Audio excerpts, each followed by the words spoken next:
this door right now or I will break it! Open this door right now or I will break it!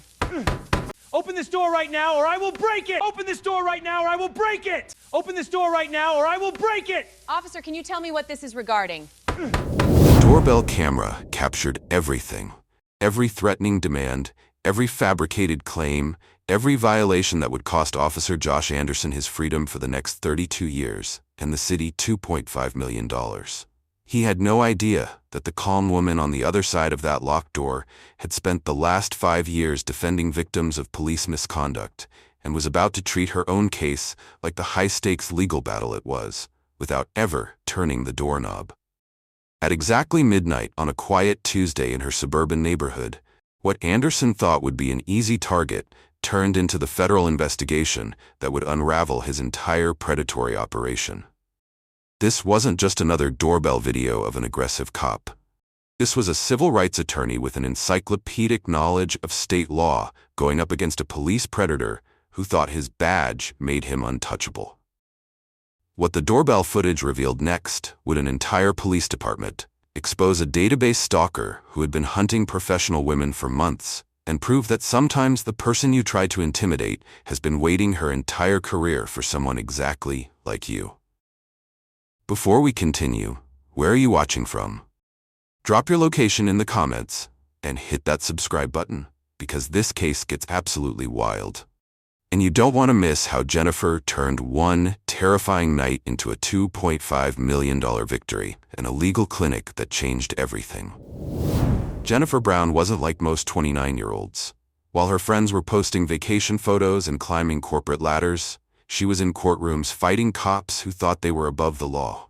For 5 years, she'd been winning cases that made police departments nervous. Excessive force, false arrests, cover-ups. If a cop broke the rules, Jennifer made sure they paid for it. Her office walls told the story. Framed newspaper articles with headlines like "Attorney wins $800K in police brutality case" and "Young lawyer takes down corrupt officer." Client thank you letters covered her desk. People whose lives were destroyed by bad cops, and Jennifer put them back together, one lawsuit at a time. She didn't do it for the money. She did it because when she was 16, she watched a police officer lie in court about her older brother. The officer said Marcus attacked him. Security cameras proved he didn't. But Marcus still spent 2 years in jail before the truth came out. Jennifer never forgot the feeling of being powerless while someone with a badge lied and got away with it. That's why she became an attorney. That's why she specialized in police misconduct. And that's why cops in her city knew her name and didn't like seeing her walk into their courtrooms. On this Tuesday night, Jennifer was doing what she always did, working late. Her home office was covered in case files and police reports. She was preparing for a trial against 3 officers who'd beaten a man during a traffic stop. The body camera footage was brutal. She had them dead to rights, and they knew it. Jennifer lived alone in a quiet suburban neighborhood, the kind of place where nothing ever happened. She liked it that way. After spending her days dealing with violence and corruption, she wanted peace when she came home. Her house was her sanctuary, the one place where the world's problems couldn't reach her. She had good security too. Smart doorbell with a camera, motion sensor lights, solid locks on every door. Living alone as a woman who sued cops for a living, she wasn't taking chances. At 11:47 p.m., Jennifer was reading a deposition transcript, highlighting lies she'd caught an officer telling. She had a cup of tea going cold beside her laptop. The house was silent, except for the hum of her computer. She had no idea that in 13 minutes, everything would change. No idea that the skills she'd spent 5 years developing to protect other people would be the only thing standing between her and a predator with a badge. The sound that shattered the silence wasn't a knock, it was an attack. Boom, boom, boom. Someone was hammering on Jennifer's front door like they were trying to break through it. Her heart jumped into her throat. She grabbed her phone, hand shaking. The clock read 12 a.m. exactly. Nobody knocks on your door at midnight with good news. Jennifer's attorney brain kicked in immediately. Don't panic. Assess the situation. Document everything. She opened her smart doorbell app, and what she saw on the screen made her blood run cold. A police officer stood on her porch, but everything about him was wrong. He wasn't standing at a respectful distance like officers do during normal calls. He was pressed right against her door, invading the space. His fist was raised, ready to pound again. His jaw was clenched so tight she could see the muscles flexing. His eyes were scanning her windows like he was hunting something, and he was alone. No partner, no backup, no police car visible anywhere in the camera's view. Jennifer had reviewed hundreds of hours of police footage in her career. She knew what a legitimate wellness check looked like. She knew how professional officers approached a door. This wasn't that. This was aggression. This was intimidation. This was threat. The officer's body language screamed danger. He kept shifting his weight, looking over his shoulder, checking his surroundings. He wasn't acting like someone responding to a call. He was acting like someone who didn't want to be seen. Jennifer's hands were still shaking, but her mind was crystal clear now. Every red flag she'd learned to recognize in 5 years of police misconduct cases was waving right there on her doorstep. She defended victims who opened their doors to officers like this one. She knew how those stories ended. She was not opening that door. The pounding started again, harder this time. Boom, boom, boom. The whole door frame shook. Then his voice cut through, loud and aggressive. "Police, open up or I'm coming in." Jennifer hit the record button on her phone. Whatever happened next, she was going to document every single second of it. She'd spent 5 years teaching other people how to protect themselves from corrupt cops. Now it was time to practice what she preached. She took a deep breath and spoke toward the door, keeping her voice steady even though her heart was racing. Time to find out why a police officer was trying to break down the door of the one attorney in the city who'd made a career out of destroying cops like him. Jennifer kept her voice calm and clear. "Officer, I can hear you, but I need to understand what's happening before I open my door." "What is this about?" Through the doorbell camera, she watched him stiffen. He clearly didn't expect her to talk back. "Ma'am, we received a call about a domestic disturbance at this address. I need you to step outside so we can talk." Domestic disturbance.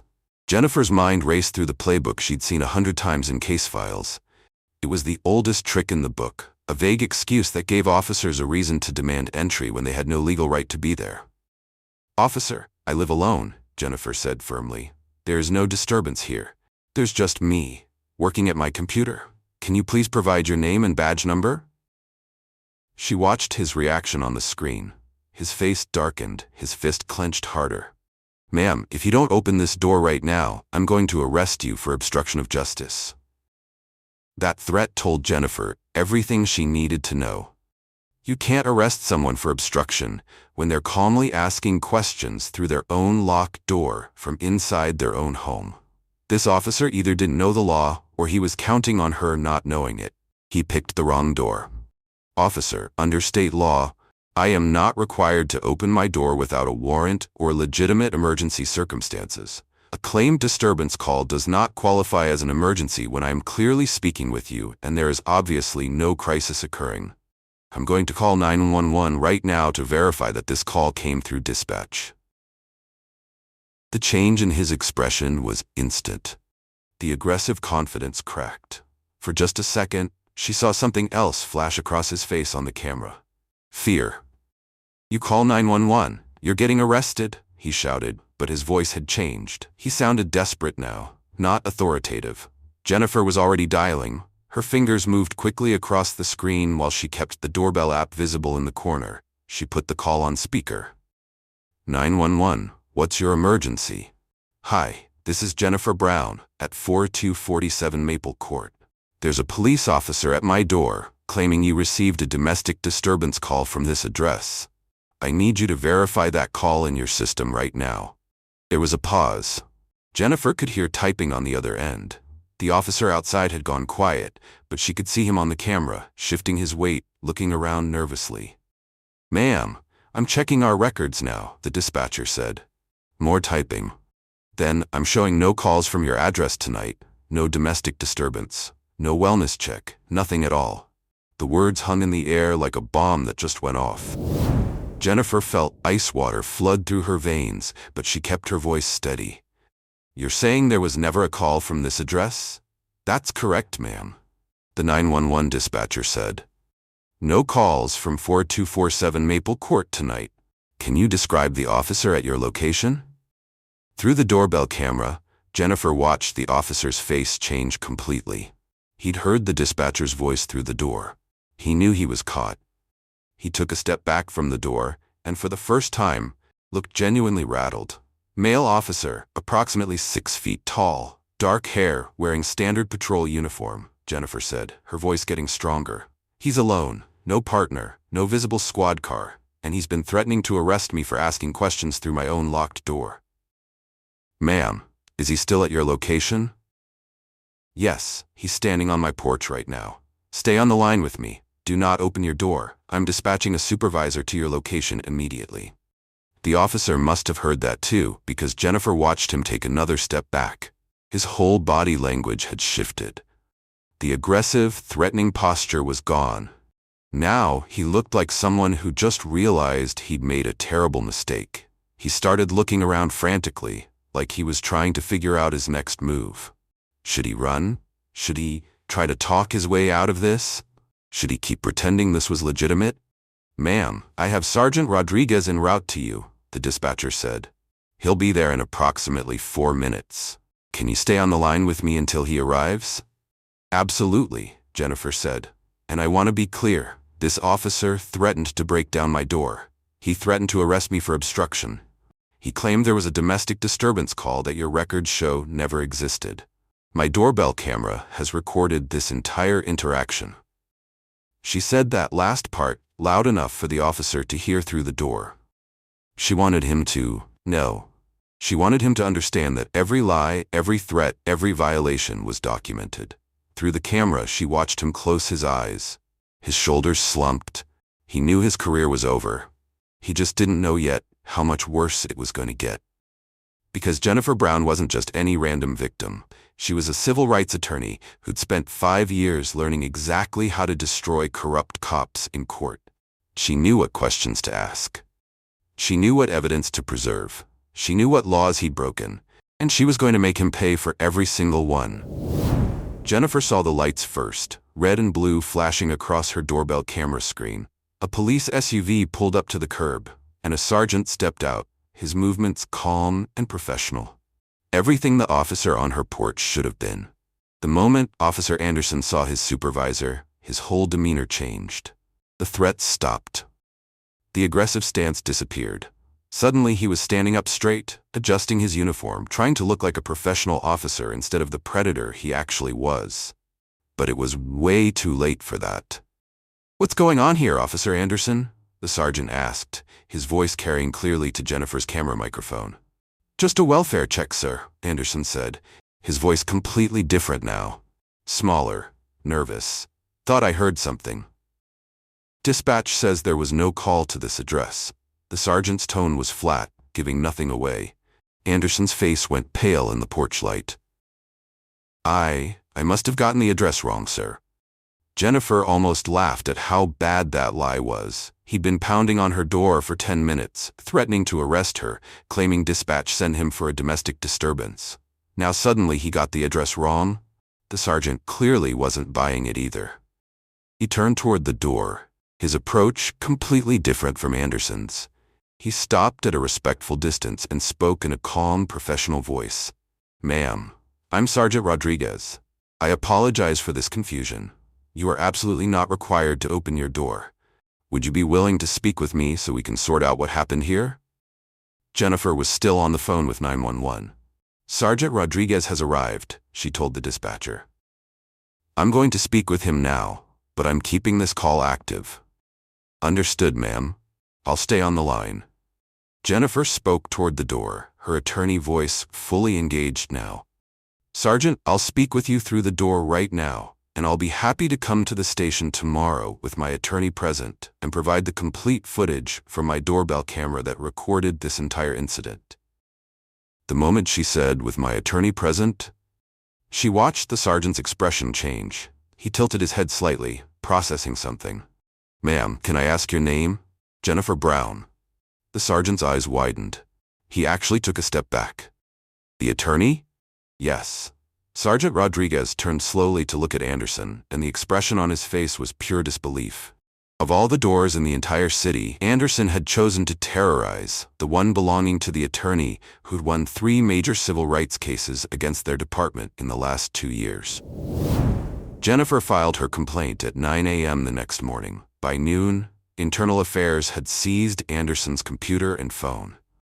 By 3 p.m., they'd found something that turned a bad situation into a criminal nightmare. Anderson had searched Jennifer's name in the police database 17 times over the past 6 weeks. Not once, not twice, 17 times. He'd pulled up her driver's license photo, her home address, her vehicle registration, her professional license information, her parking tickets, her 911 call history. Everything the police database had on her, he'd accessed it all. And there was no legitimate law enforcement reason for any of it. He'd been stalking her through the very system designed to protect citizens. The Internal Affairs investigator, Detective Maria Santos, sat in a conference room surrounded by printouts of Anderson's search history. What she was looking at made her stomach turn, because Jennifer wasn't the only one. Over the past 8 months, Anderson had illegally searched the records of 23 different women, all single, all professionals, lawyers, doctors, nurses, teachers, all living alone in quiet neighborhoods, all exactly the type of victim a predator would target. Detective Santos pulled up the pattern. Anderson would search a woman's information, then wait 2 to 3 weeks. Then he'd create a false incident report, a domestic disturbance or welfare check or suspicious activity at or near her address. The report would give him cover, a paper trail to justify why he was in that neighborhood if anyone ever asked questions. Then he'd show up at their door, usually late at night. Always alone, always aggressive. Most of the women had opened their doors. They trusted the badge. They believed the lie about a call from dispatch. And once that door opened, Anderson had his foot inside, both literally and figuratively. But Jennifer didn't open her door. Jennifer knew the law. Jennifer documented everything. And Jennifer's doorbell camera had captured evidence that couldn't be explained away or covered up. Detective Santos made a call to the district attorney's office. "We need to talk to every woman on this list," she said. "I think we've got a serial predator operating under the cover of a police uniform." The DA's response was immediate. "Get me everything. Every search, every false report, every victim. We're taking this to a grand jury." Anderson's career wasn't just over. His freedom was about to end too. And it all started because he picked the one door in the city he should have walked away from. The search warrant for Anderson's apartment was executed at 6 a.m. on a Friday morning. What investigators found turned their stomachs. A laptop sitting on Anderson's kitchen table contained folder after folder of screenshots. Every woman he'd searched in the police database had her own folder with her name on it. Driver's license photos, home addresses, work schedules he'd somehow figured out, notes about their routines, when they left for work, when they came home, whether they had security systems. He'd been studying them like a hunter studies prey. In a desk drawer, investigators found printed photographs, at least 9 different women, all taken from a distance with a zoom lens, walking to their cars, leaving coffee shops, entering their homes. None of them knew they were being watched. None of them had any idea a police officer was tracking their movements. One photo made Detective Santos's hands shake. A young nurse getting out of her car in a hospital parking lot. The timestamp on the photo was from 3 months ago. Santos recognized the woman immediately. She'd been one of the victims who reported Anderson for an aggressive welfare check at her home. The department had dismissed her complaint as a misunderstanding. It wasn't a misunderstanding. It was a pattern. The most damning evidence was in a locked file cabinet. Dozens of incident reports that Anderson had written over the past 2 years. Domestic disturbances that never happened. Welfare checks that were never requested. Suspicious activities that were completely fabricated. Every single report was for an address where one of his target women lived or worked. He'd been creating a paper trail, a cover story to explain why he kept showing up at these locations if anyone ever questioned him. And for 2 years, nobody had questioned him. Until Jennifer. Investigators also found something else in that file cabinet, a burner phone with text messages to an unknown number. The messages were coded, but the meaning was clear enough. Anderson had been sharing information about his targets with someone else. There was possibly another person involved in this predatory operation. The DA added more charges to the growing list: stalking, computer crimes, creating false police reports, conspiracy, and abuse of authority. Each victim's case built on the others, creating a mountain of evidence that Anderson couldn't possibly explain away. His defense attorney would later call it the most documented case of police predatory behavior he'd ever seen. And it all unraveled because one woman knew her rights and refused to open her door. The civil trial started 6 months after that midnight encounter. Jennifer's attorney, because yes, even lawyers need lawyers, had built an airtight case against the city. The lawsuit wasn't just about what Anderson did to Jennifer. It was about what the police department failed to do to stop him. The evidence showed that the department had no real safeguards to prevent officers from abusing the police database. No monitoring system, no alerts for suspicious searches, no consequences for officers who accessed information without legitimate reasons. Anderson had searched 23 women's records over 8 months, and nobody noticed. Nobody stopped him. Nobody even questioned why a patrol officer needed to look up the same woman's information 17 times. The doorbell footage played on a screen in the courtroom. Every juror watched as Anderson pounded on that door. They heard his threats. They watched him lie about a domestic disturbance call. They saw the timestamp showing it was midnight.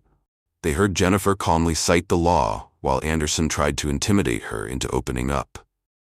Then the 911 recording played, the dispatcher confirming there was never any call. The moment Anderson realized he was caught, his whole demeanor changing when the supervisor was dispatched. The defense tried to argue that Anderson was a rogue officer, that the department couldn't be held responsible for one bad cop. But Jennifer's attorney destroyed that argument with a simple presentation: the database search logs. "Ladies and gentlemen of the jury," he said, pulling up the records on the screen, Officer Anderson accessed confidential information on 23 women over 8 months. The system logged every single search. The data was right there. The department had the tools to see this pattern, but they chose not to look. They chose not to implement safeguards. They chose not to protect the very citizens they swore to serve. He pointed to the timeline. My client, Ms. Brown, was searched 17 times. 17 times before Officer Anderson showed up at her door at midnight.